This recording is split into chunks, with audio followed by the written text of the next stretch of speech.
Bem, olá, mais uma vez nos reunimos para o estudo do Livro dos Médiuns.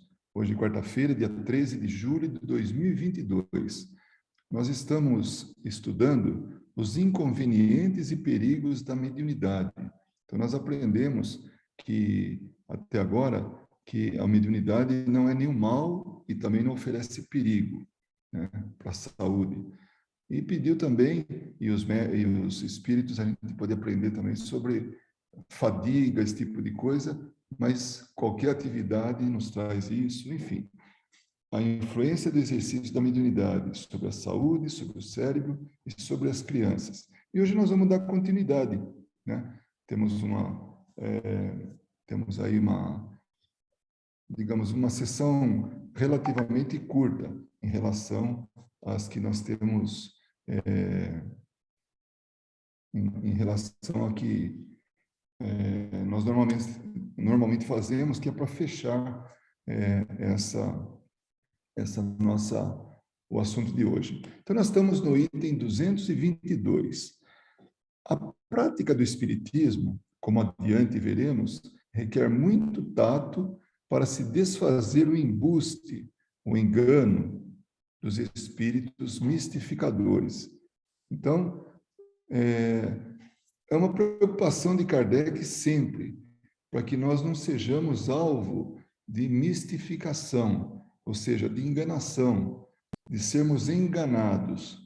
Porque do mesmo jeito que existem homens que aqui enganam, no plano espiritual também, os espíritos também enganam, se for esse o objetivo. Por quê? Porque não muda em absolutamente nada. O caráter nosso aqui, de encarnado, é o mesmo caráter do desencarnado, se essa for a mesma pessoa. Então, não é porque morre que fica bom. Não existe isso. Nós somos indivíduos que trazemos conosco uma história. E essa história é o que somos.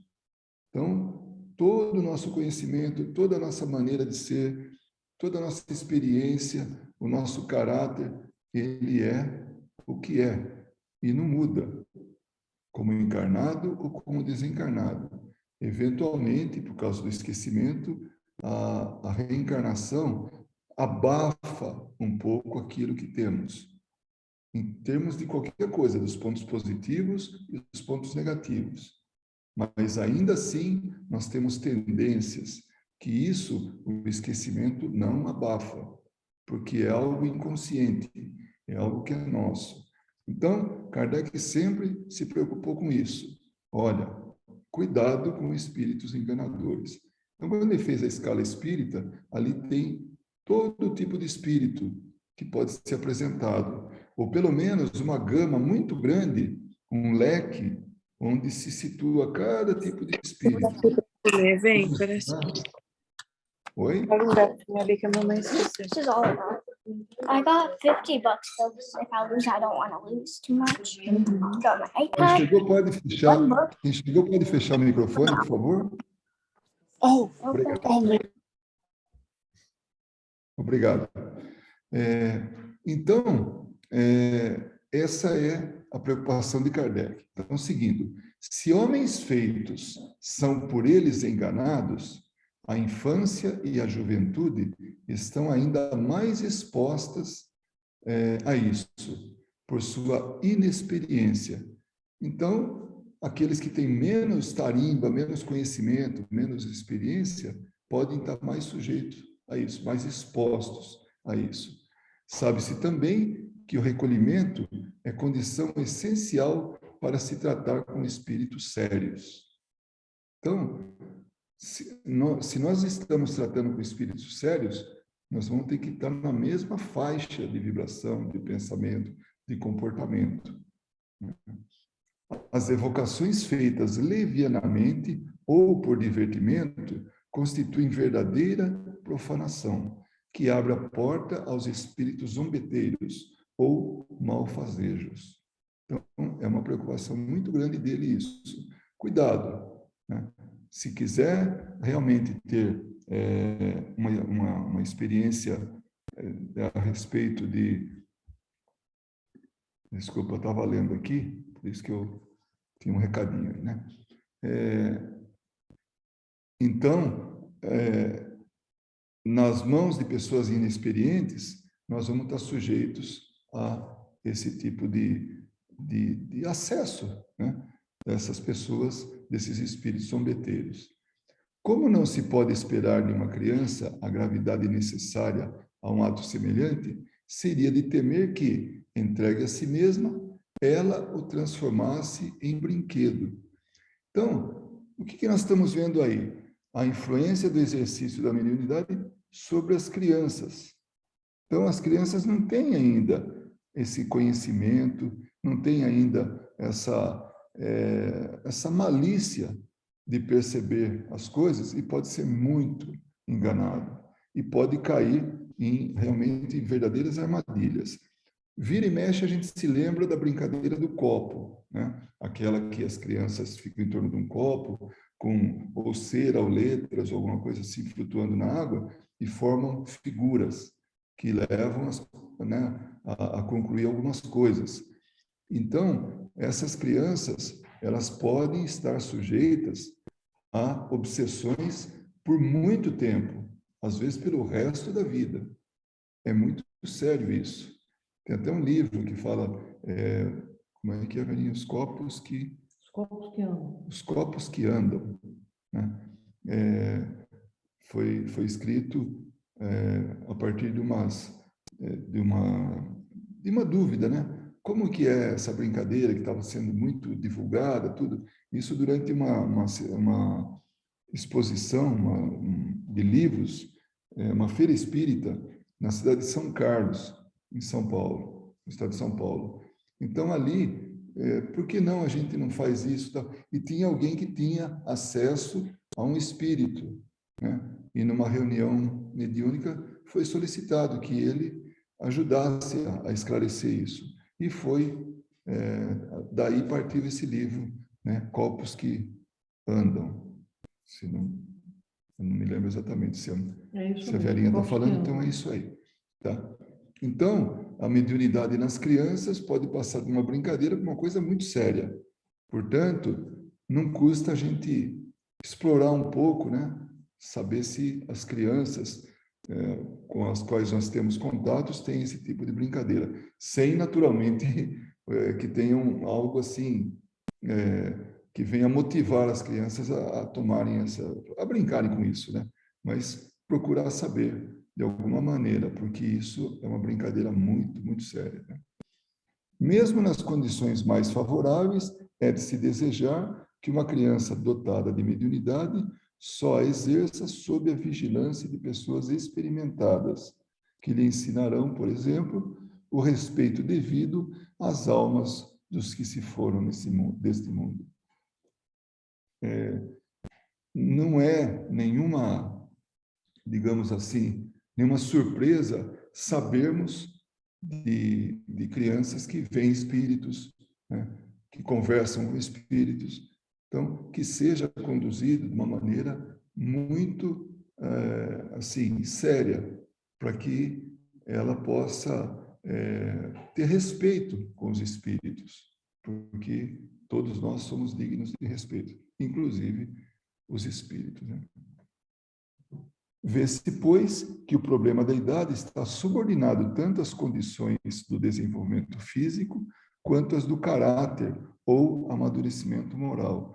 Então, não é só assim, a constituição física da criança que deve ser levada em conta, mas o próprio amadurecimento, o caráter dela, como é que ela é moralmente. Então, tem que ter esse cuidado de não expor a criança. Um trabalho muito simples, um trabalho muito, assim, de simplesmente ver espíritos, né, e conversar a respeito é uma coisa. Agora, colocar uma criança para trabalhar mediunicamente é outra. Então, ela nem está constituída fisicamente para que possa ser levado adiante isso por parte de alguém que não tem realmente a constituição apropriada, né? Então, tem aqui uma nota do tradutor sobre essa moral, né? Então, o texto francês se refere as circunstâncias tanto do temperamento do que do caráter, né? Expressões que têm sido traduzidas literalmente, mas que não possuem em português o mesmo sentido. Então, isso que ele fala aqui de caráter, amadurecimento moral, tudo, é a forma que ele melhor entendeu para que pudesse ser traduzido, né? Deve-se afastar da prática mediúnica por todos os meios possíveis as que apresentem os menores sinais de excentricidade nas ideias ou de enfraquecimento das faculdades mentais, porque são evidentemente predispostas à loucura, que qualquer motivo de superexcitação pode desenvolver. Bom, uma criança, ela é facilmente impressionável. Então, imagine colocar uma criança em contato com esse mundo. Então, quanto mais assim, quanto maior o cuidado, melhor, porque as crianças ainda não estão na condição de estar fazendo trabalho mediúnico, estar participando do trabalho mediúnico.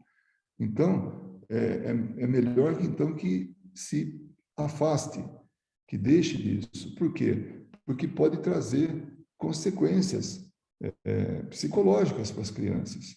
Imaginem ela ver espíritos e conviver com espíritos que não são, por exemplo, de uma boa apresentação física. Pode colocar medo nas crianças. Então, realmente, não há uma preocupação de não assim, expor as crianças a isso, né?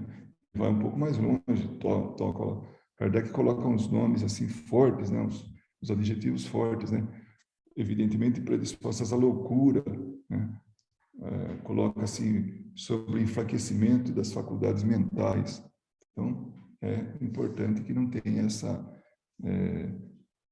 essa exposição, e ainda que a gente leve assim por esse lado que ele está falando, esse lado tão forte, né, da maneira com que ele explica isso, né? As ideias espíritas não têm, a esse respeito, maior influência que as outras, mas se a loucura se declarar, tomará o caráter de preocupações dominantes, como tomaria o caráter religioso se a pessoa se entregasse com excesso às práticas devocionais, e a responsabilidade seria atribuída ao espiritismo. Então, qualquer que seja o excesso de qualquer prática, qualquer que seja a coisa, para a criança, pode levar a essas consequências. Então, é melhor que realmente deixe disso, para que o espiritismo não seja assim, o culpado de tudo isso, né? O que se pode fazer de melhor com qualquer pessoa que revele tendência à ideia é dirigir as suas preocupações em outra direção, a fim de proporcionar descanso dos órgãos enfraquecidos. Então, para justamente não sobrecarregar, é melhor que não se envolva com isso. Bom, o tradutor também faz uma observação com relação a isso, né? Há livros inteiros de médicos eminentes atribuindo ao espiritismo a causa da maioria dos casos de loucura. Kardec, entretanto, já havia advertido desde a publicação do Livro dos Espíritos, em 1857, que a causa real não está nas ideias ou nas crenças da pessoa, mas na sua condição mental ou cerebral. Então, aqueles que tivessem qualquer propensão podiam ser afetados. Qualquer propensão a a loucura, vai usando o que ele próprio falou, né? Mas essa condição mental ou cerebral, se não tiver devidamente no lugar equilibrada, pode colocar a pessoa em risco de ter qualquer problema. O seu conselho de precauções na prática da mediunidade serviu, embora a contrassenso, para fundamentar as acusações contra o espiritismo. Hoje, infelizmente, nos meios científicos atualizados, chegou-se à compreensão da verdade ensinada por Kardec. As pesquisas parapsicológicas, por sua vez, vêm confirmando a tese kardeciana.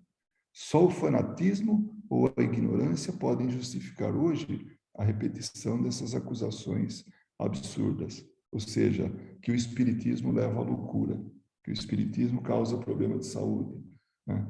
Então, essa era a preocupação dele, falar sobre a influência do exercício da mediunidade, quando naturalmente exercida de maneira não apropriada, né? Aí ele fala, inclusive, que ele chama a atenção dos leitores a esse respeito para o parágrafo 12 da introdução de O Livro dos Espíritos. Então, só para ter uma ideia do que se trata isso, porque a gente não vai explorar tanto esse parágrafo, né? Que trata da identificação dos espíritos. De novo, a preocupação de Kardec quanto à análise, ao passar pelo crivo da razão, né? Sobre que tipo de espírito manifestando. E como é que se vê isso? Como é que se observa isso? Como é que se conclui que é um espírito sério ou não? Realmente submetendo à razão o tipo de comunicação. Não tem outra coisa. Agora, se a pessoa se deixa enganar porque quer, porque está propensa a isso, é outra coisa. Mas as pessoas sérias, que levam a sério o espiritismo, essas pessoas avaliam, né? E não se deixam enganar, avaliam bem o caráter da comunicação. Então, começa assim o parágrafo da identificação dos espíritos. Um fato demonstrado pela observação e confirmado pelos próprios espíritos é que os espíritos inferiores se apresentam muitas vezes com nomes conhecidos e respeitados. Então, é muito comum o espírito chegar e se colocar dizendo que é fulano de tal. E esse fulano de tal é alguém, assim, alguém de importância histórica ou científica, né? Quando, na verdade, não passa de um embusteiro, né? De um mistificador. Mas é importante que a gente esteja sempre ligado e avaliando o tipo de comunicação. Só se deixa enganar quem quer, né? Quem pode, portanto, assegurar que os que dizem haver sido Sócrates, Júlio César, Carlos Magno, Fénelon, Napoleão, Washington, etc., tenha realmente animado esses personagens? Então, imagine, chega um espírito e fala, não, aqui é Sócrates que veio falar com vocês. Pronto, todo mundo fica impressionado e feliz. Nossa, nosso centro, nossa casa é tão pequena, um grupo pequeno, e vem Sócrates falar com a gente, e fica todo mundo inebriado. Aí é motivo para que seja realmente vítima desses espíritos, né? E esse era finalmente o que a gente viu, né? O que a gente terminou no que se tratava da influência do exercício da mediunidade sobre a saúde, sobre o cérebro e sobre as crianças, né? Dentro do capítulo 18, que é Inconvenientes e Perigos da Mediunidade. Na próxima semana, nós vamos estar tratando do capítulo 19, né, o 19º, o papel dos médiuns nas comunicações. E aí a gente vai perceber a influência do espírito do médium, né? Ele vai explicar o que é o sistema dos médiuns inertes, a aptidão de certos médiuns para línguas, música, desenho, e tem também a dissertação de um espírito sobre o papel dos médiuns. É muito interessante esse tema, né? Que a gente vai poder perceber. Inclusive, alguns tipos de comunicação daqueles surpreendentes, como, por exemplo, espíritos de encarnados se manifestarem, né? Até meio, para quem não conhece, assim, é chocante. Fala, mas como isso? Mas tudo isso a gente vai ver nessa nossa, a partir da próxima sessão aí, né? Do que a gente tá estudando. Então, esse era o tema de hoje, né? Sobre o que podia acontecer o uso, com, né, a prática da mediunidade, né? Quando, naturalmente, mal aplicada, mal exercida.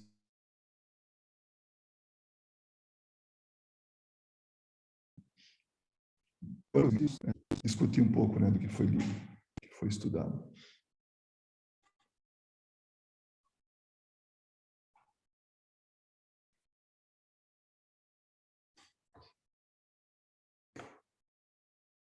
Hoje foi rápido mesmo, Luiz. Eu tinha avisado que era rápido mesmo, né? É, Talvez eu não, mas devesse, não, até não. um pouquinho mais fundo. Podemos até voltar alguma coisa da outra, né, da outra semana sem problema nenhum, aproveitando esse Não, que tempo que isso. tem. Eu só estava fazendo um comentário inofensivo, vamos dizer assim. Mas engraçado que com essa parte aí esclareceu algumas dúvidas, né, da semana passada, principalmente nessa questão de desenvolver mediunidade em criança, né, e quanto que isso é algo, assim, a se pensar com uma certa parcimônia, né, do que vai valer, eu fiquei pensando naquela parte que você falou, né, do fato da criança se assustar, porque a gente não sabe o que aquela criança está vendo, né? Então, a não ser que ela descreva, e eu estava até comentando essa semana num caso específico, assim, né?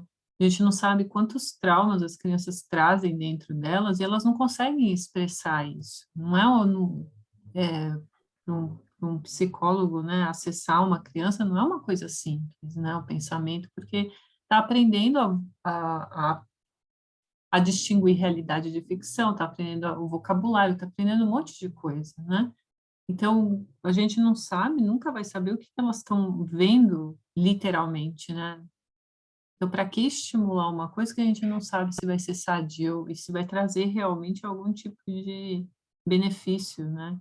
Mesmo via de comunicação, né? Os espíritos a gente já está, mas... E tem essa outra parte, né? A gente já desenvolveu bastante o espiritismo ao ponto da gente ter médiuns capacitados para fazer essa comunicação, né? Então, vamos partir do princípio da espiritualidade superior. Para que ela vai se valer de uma criança que ainda não tem nem vocabulário para expressar direito, não tem conhecimento para expressar?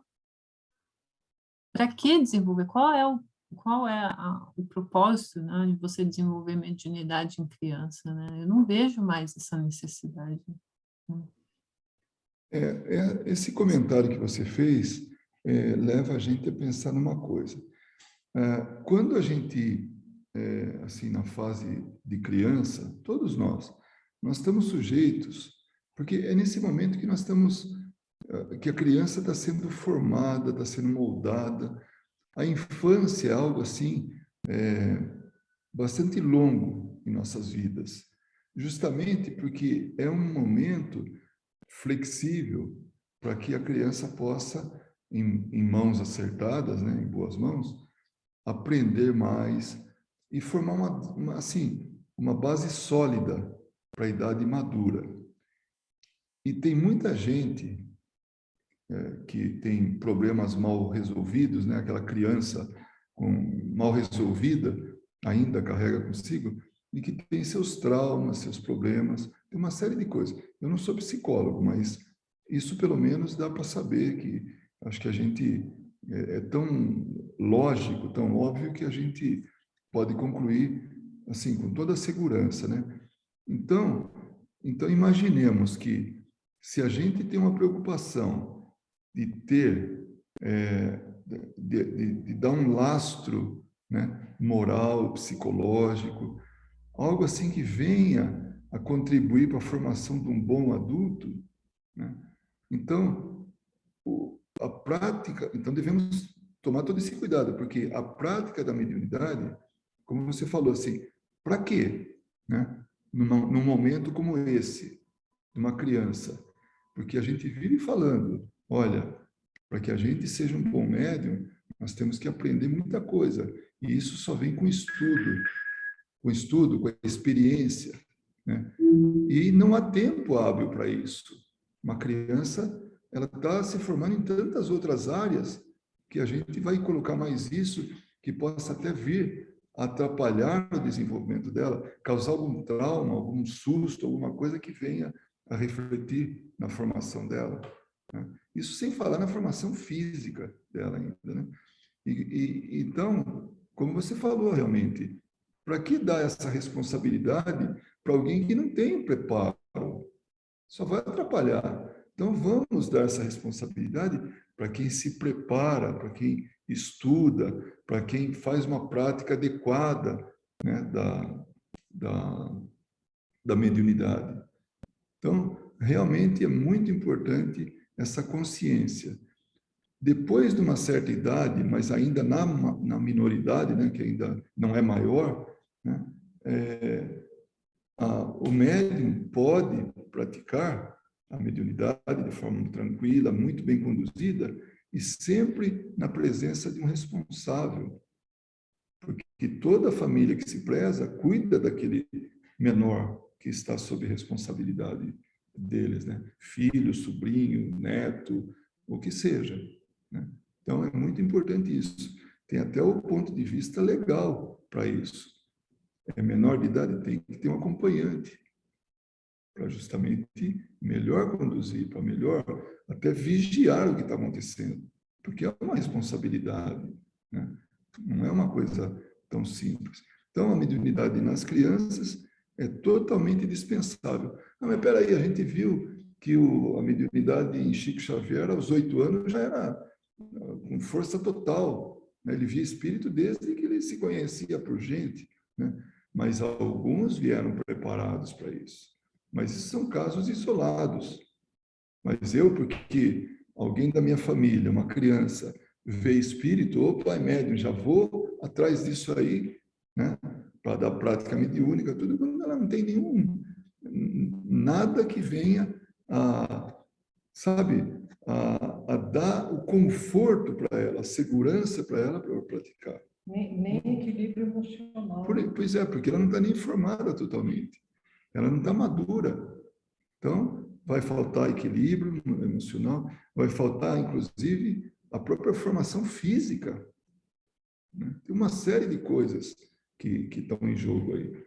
Então, e se a criança tem, que nem Kardec usa a palavra loucura, mas se ela tem uma propensão, né, a ter seus medos, seus problemas assim, de repente ela vai e ali ela desenvolve um trauma para o resto da vida, né? Então é melhor que vamos esperar tudo no momento certo, né? E a mediunidade é uma coisa tão assim dinâmica que ela pode aparecer e desaparecer. Nós já vimos aí suspensão da mediunidade, né? Então ela pode vir, né, aparecer, desaparecer, para depois aparecer novamente. E aí, de forma definitiva, né? Ou mudar o tipo de mediunidade. Então, ela é tão dinâmica, né? Ou pode desenvolver alguma outra mediunidade junto com aquela que estava sendo desenvolvida, que estava trabalhando. É muito dinâmica, realmente, a mediunidade. Não é nada assim estagnado ou nada assim definitivo, né? Está sujeito a modificações, né? As necessidades espirituais, a necessidade do próprio médium, aquilo que ele combinou no plano espiritual de exercer aqui. Nossa, tem 1000 variáveis aí que venham a contribuir com isso. E eu acho que tem um ponto que talvez contribua um pouco com o que você falou, que é a gente sempre fazer o caminho inverso, né? E qual que seria, nesse caso, o caminho inverso? É se colocar não é se colocar no lugar, mas em vista do conhecimento que a gente tem da espiritualidade superior, por que eles agiriam dessa forma, né? Qual seria o propósito? É muito mais fácil a gente pensar num caso, por exemplo, se essa criança, né, tá tendo acesso, os espíritos estão tendo um acesso muito fácil a ela, né? É muito mais fácil a gente pensar não da comunicação da espiritualidade superior, mas de algum problema que talvez aquela criança tenha em relação à própria reencarnação dela, né? E que ela precisa de amparo, né? Ela precisa não desenvolver mediunidade, mas ela precisa do amparo de uma casa espírita. Estou falando em casos assim mais graves, né? Então, o que ela precisa é de um amparo, né? De pessoas que tenham conhecimento, independentemente, talvez até do grau, né? Mesmo que seja do grau mais leve, que está tendo essas comunicações, se isso está atrapalhando o dia a dia dessa criança de alguma forma, ela precisa, se os pais, né, tiverem o conhecimento de uma casa espírita, tem que levar para uma casa espírita, ver o que está acontecendo, fazer o tratamento adequado, se for necessário. Às vezes é simplesmente a presença, né, aí da casa espírita que vai, né, trabalho, etc.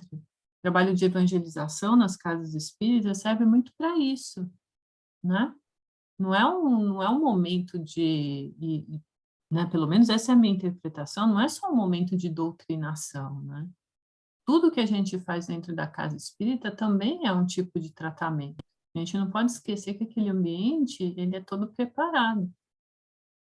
Então, às vezes, é levar a criança para a evangelização, ela conviver ali, vai melhorando o dia a dia dela, né? Então, eu sempre parto desse princípio, se a espiritualidade superior está aqui para nos ajudar a progredir, e não faz muito sentido isso, né? As casas espíritas já têm os seus médios para essas comunicações, pessoas que estão ali se dedicando a isso, estão estudando para isso, então não há necessidade da espiritualidade superior se valer de crianças para trazer qualquer tipo de mensagem, né? Pelo menos essa é a interpretação que eu tenho. E usando o caso do Chico, eu acho que não é o correto. O Chico era uma exceção em todos os termos, e até para isso ele é uma exceção, ele não é uma regra, né? Então, a gente não pode comparar ninguém com o Chico e falar assim, mas o Chico era assim. Mas o Chico era uma exceção, como o Divaldo é uma exceção, né?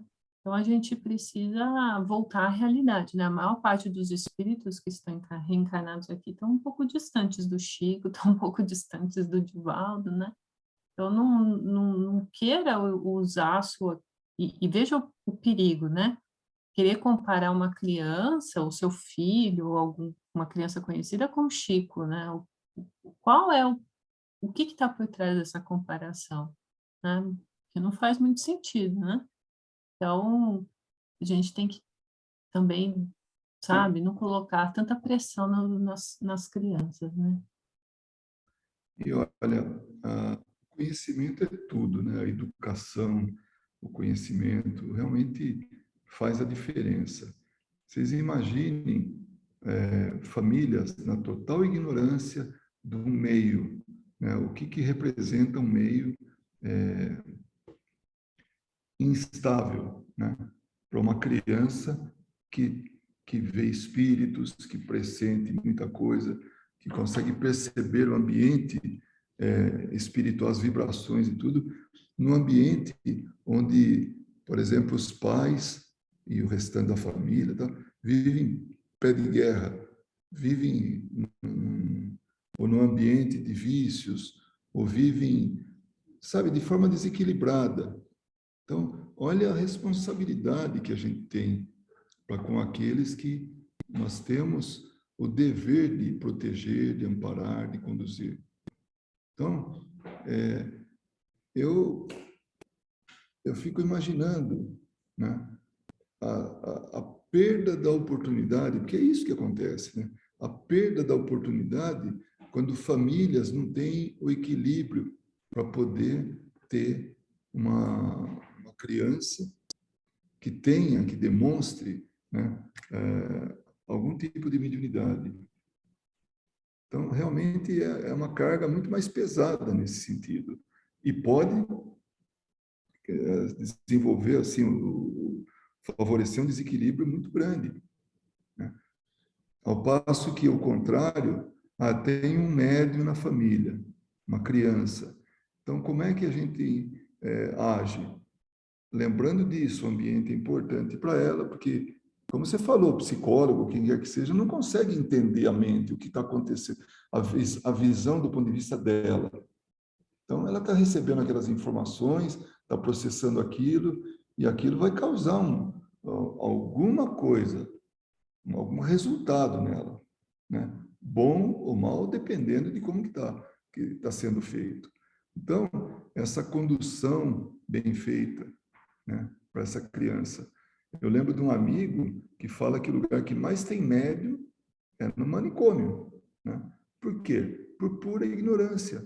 Então, levar a criança no médico que não entende o que é mediunidade e dele medicamento, e que só piora. Se não piora o físico, piora o mental, né? O psicológico. Então, realmente, o conhecimento é o grande diferencial.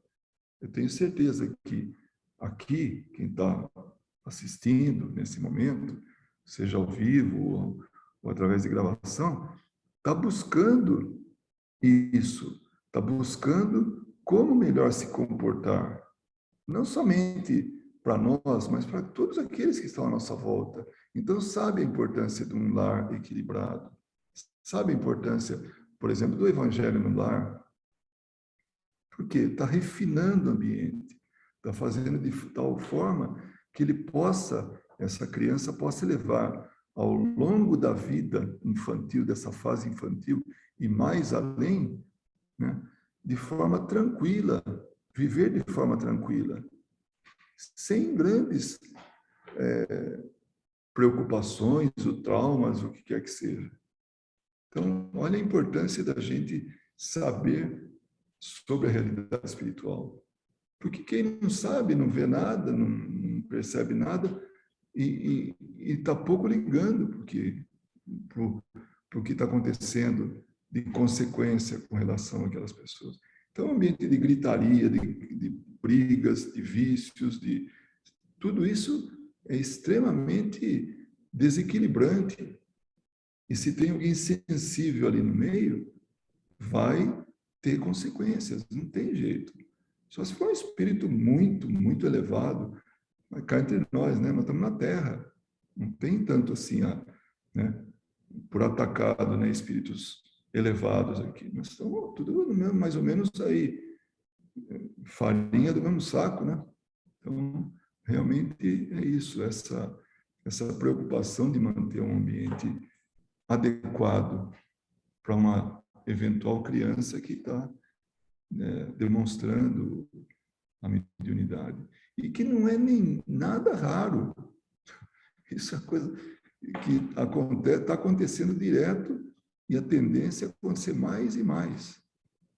E tomara que tenha sempre pais que possam saber como conduzir isso, como conduzir essa mediunidade infantil.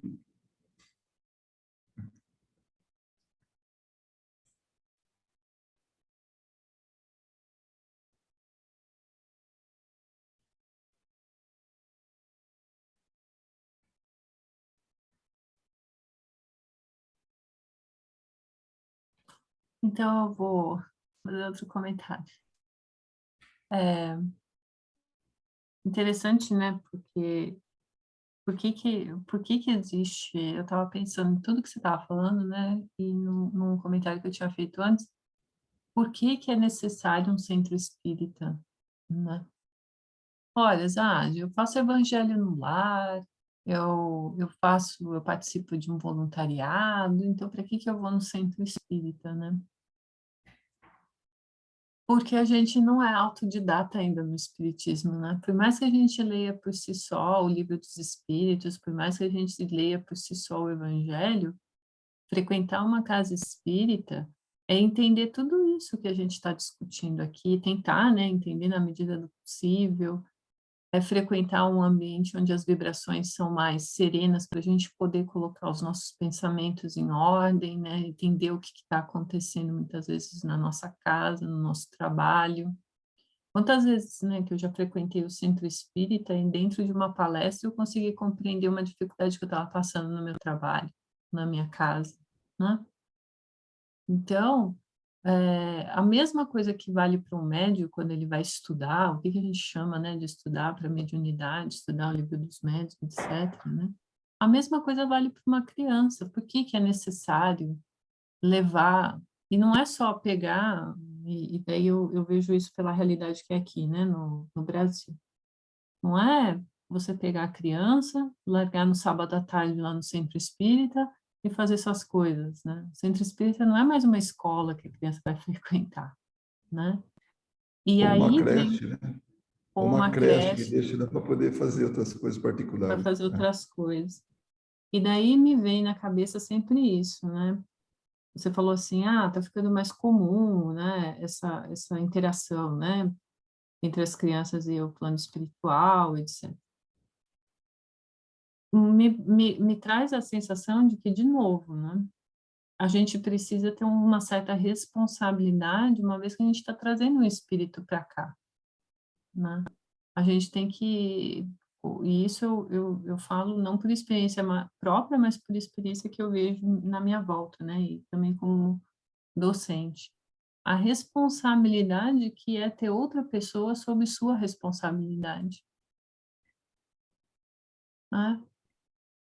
Isso vai conduzir, a gente, né, tem um evangelho, tem um capítulo dedicado a isso, no Evangelho segundo o Espiritismo, né, não estou aqui querendo falar sobre isso, mas olha o quanto que a gente tem que realmente se dedicar para colocar as coisas no mínimo possível aceitável, vamos dizer assim, né?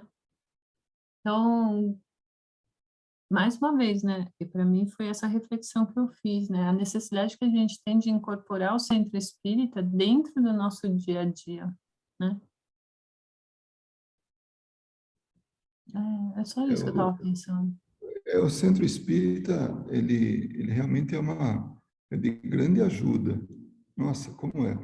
Nós podemos estudar sozinhos, sim, nós podemos nos utilizarmos de preces, nós podemos fazer tanta coisa que venha a nos ajudar, mas tem coisa que é necessário o concurso de outras pessoas, né?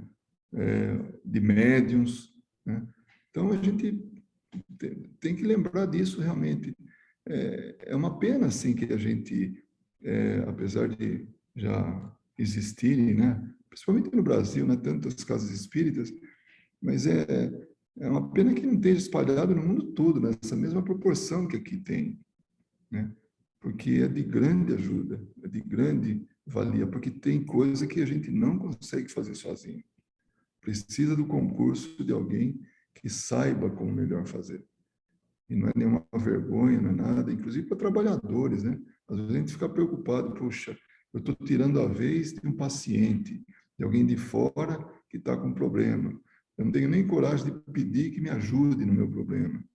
Me engano, porque se essa pessoa não tiver equilibrada, né? Se não tiver em condições, ela não vai ajudar ninguém mais, nem alguém da casa, nem alguém fora da casa.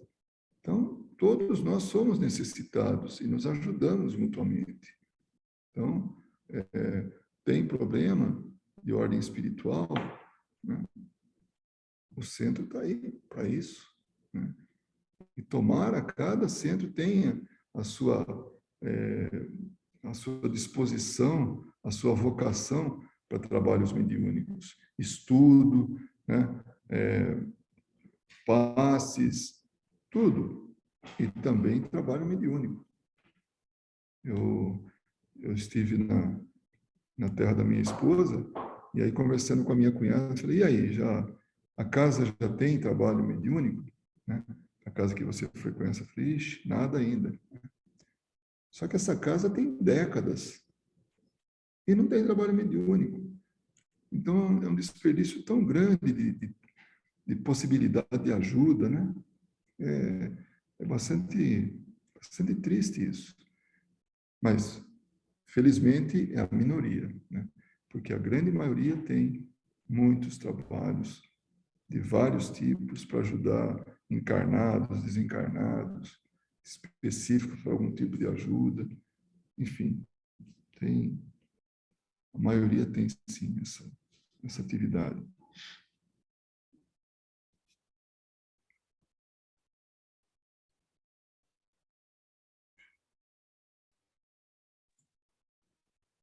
Vou falar então de novo. Então, tá todo mundo muito silencioso, eu vou falando. O pessoal tímido hoje está com... Bom, eu sei que em Las Vegas está calor, aqui está frio, mas... Né, aqui a gente fica meio encolhido com o frio, mas Las Vegas está mais quentinho. Eu acho que assim, a gente tem escola para tudo, né? Aí você até tinha comentado essa questão de, olha, a gente está na Terra, né? Não somos espíritos ainda imperfeitos que estamos reencarnados no mundo de provas e expiações. Eu acho que, não sei, né? Eu converso com as pessoas, né, mais velhas do que eu tal, e a sensação é que nunca elas estiveram num momento tão desafiador, né?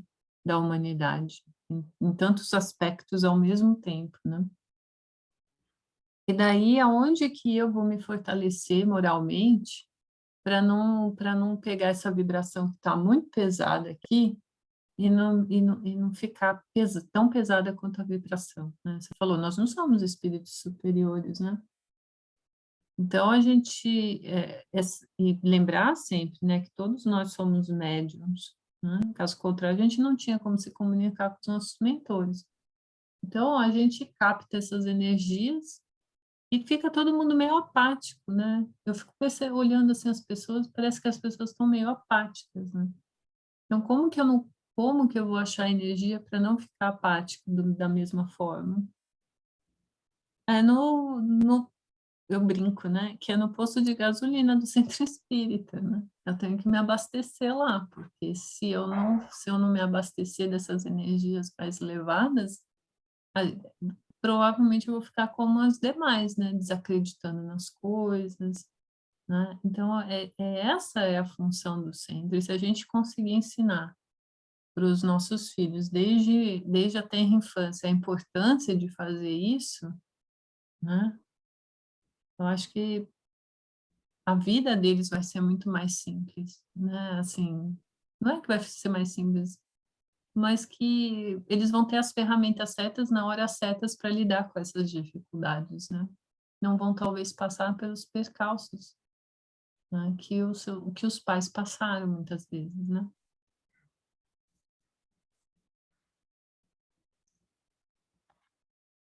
Eu fico imaginando, nós que nos achamos normais, né? Que nos utilizamos dos 5 sentidos e pronto, não tem mais nada, né? Além disso, então a gente ter imaginar uma pessoa que consegue ter um sentido mais, né? Ou seja, vê o que ninguém vê, escuta o que ninguém escuta, sente o que ninguém sente, ou pelo menos a maioria, né? Então, para a gente assim, é aquele momento de procurar, sabe, entender, se colocar na posição de alguém disso, né, dessa maneira, e fazer todo esforço para compensar isso, porque não é uma carga fácil. A mediunidade, ela não é algo assim tão simples, tão prazeroso. Eu me lembro que uma vez eu perguntei para minha netinha, né, falei, o que você vê? Você só vê coisas boas? Não, vovô, às vezes eu vejo coisa feia, né? Então, já já só nessa observação a gente percebe que nem tudo é flores, né? Então, e à medida que passa o tempo, que vai se desenvolvendo mais e mais, então vai exigindo mais dessa pessoa, né, do médium. Então, eu tenho particular respeito e pelo médium e tudo aquilo que eu posso fazer a benefício dele, eu faço, porque é um, é pesado, não é fácil não. Não é, não é assim, eu quero ser médium porque é romântico, não sei, é prazeroso. Não, tem seus, né? Tem compensações, né, claro, mas também tem muito de um sacrifício pessoal, mas não como castigo, veio realmente como junto, como algo muito bem combinado, né, antes. Muito bem. E a parte de lá, como é que está? Tem alguma observação, alguma coisa que alguém gostaria de falar? Caso contrário, a gente pode finalizar. Mas vamos lá, vamos ver se tem alguma outra observação.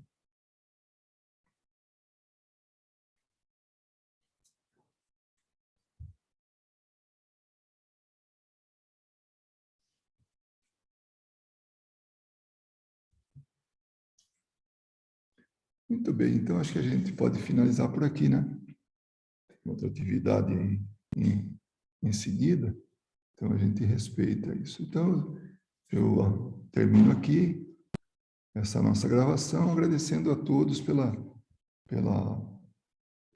estar aqui conosco, participando desse estudo. Então, até a próxima. Obrigado.